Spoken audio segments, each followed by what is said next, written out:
What's going on, gangsters? Gregory Scott here. So today we have a very special video for you. A lot of you been asking, y'all been signing up in the DMs, y'all been sending care pigeons to my house, so finally I have to do it. This video is the first in a series dedicated to all the gangsters out there that want that handstand. This video is for those people that want to feel that rush that you get when you're upside down. This is for those people that just want that total body control domination. This video is for those people that look at you and say, you need 2 feet to stand up on? I only need 2 hands. Ladies and gentlemen, I present to you the first video in the Art of the Handstand series, 5 reasons why you can't hold a handstand.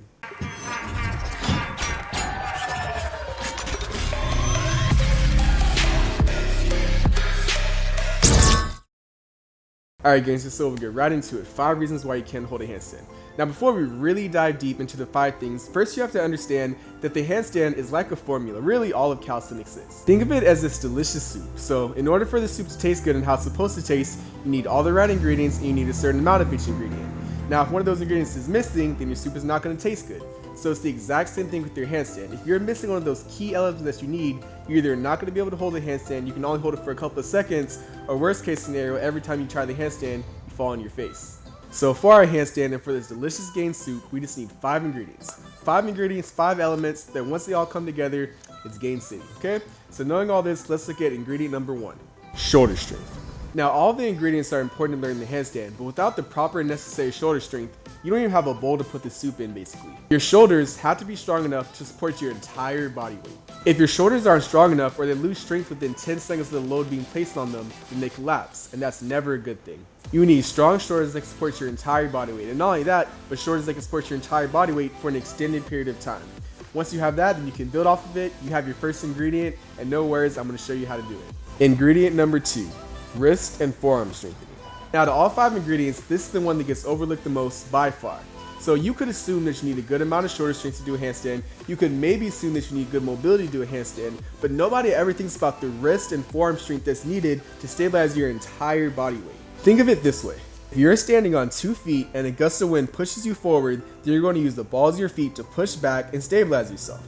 Now depending on how strong the wind was and how strong you're on your toes, you may or may not have fallen forward. Now apply this to handstands. So your entire body weight is on your hands. If your weight starts to go forward and your forearms and wrists are not strong enough to push you back and stabilize you, then you're gonna fall forward. Maybe even this has happened to you. You can walk in your hands forever, you can walk in your hands for a good 30 seconds, but as soon as you try to plant and stabilize yourself, you can't do it.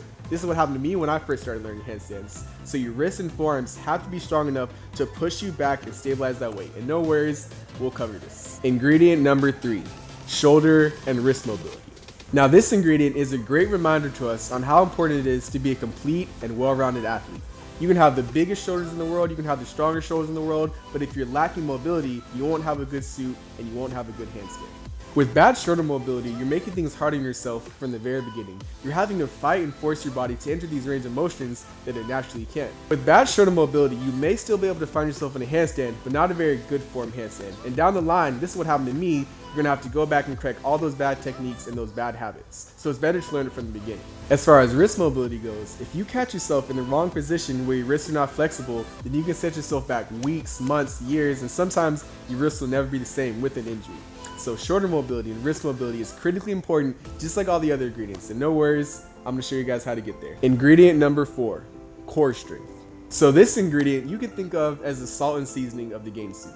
Just like every other movement in calisthenics, a push up, pull up, front lever, back lever, etc, etc, etc, you have to be able to maintain hollow body. Hollow body is the difference between a beautiful straight line handstand where everything's tucked and looks good versus a banana back handstand. Now one thing you have to realize is that your handstand is not going to be perfect the very first time that you do it. Even myself, I had a severe banana back for a very long time that I had to go and correct.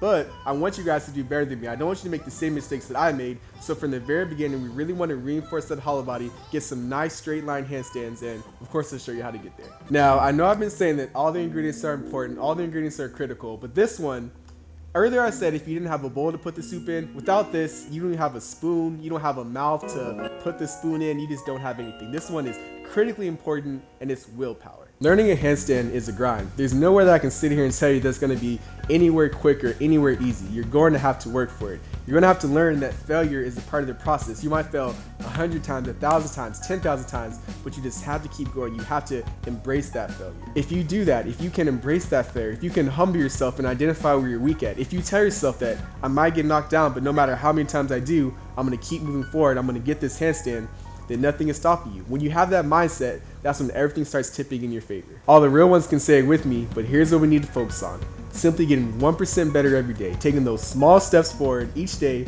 to get to the big goal. If you do that, it's world domination, it's Gain City, nothing is stopping us. So gangsters, going forward, let us just make some delicious, beautiful Gain soup together, okay? So going forward each week, we're gonna cover one of these different ingredients. Make sure you subscribe so you don't miss it. If you got something good out of this video, make sure you give it a like, tell a friend, something like that. Subscribe again, all that good stuff. And as always, have a gainful day.